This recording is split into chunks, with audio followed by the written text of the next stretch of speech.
Hi, my name is Nancy, and welcome to my caregiver journal.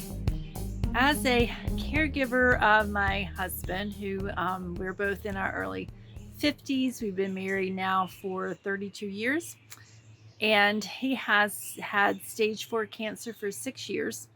So he has been told that his cancer will not go into remission, and this is most likely what he will pass away from one day. So one of the things I struggle with is what language to use, because sometimes we have to talk about him dying in the future and his illness, and it's hard to know how to phrase things.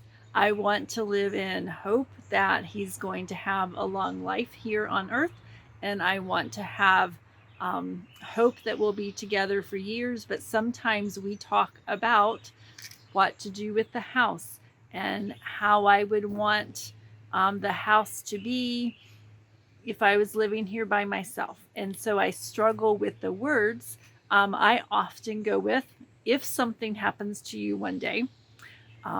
Sometimes he'll talk about, when I'm alone in the future.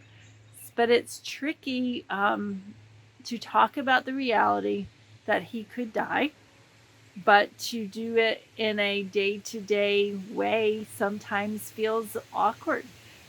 So that's just something I was thinking about today as we were talking about. He's made a clean out for the dryer vent that I can do from inside the house instead of having to crawl under the porch. And he painted it bright red in hopes that if I was living here alone, I would walk by, see the bright red cap, and remember that I need to try to clean out the dryer vent.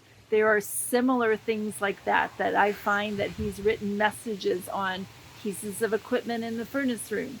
And again, in hopes that I will be able to keep up with the maintenance by myself.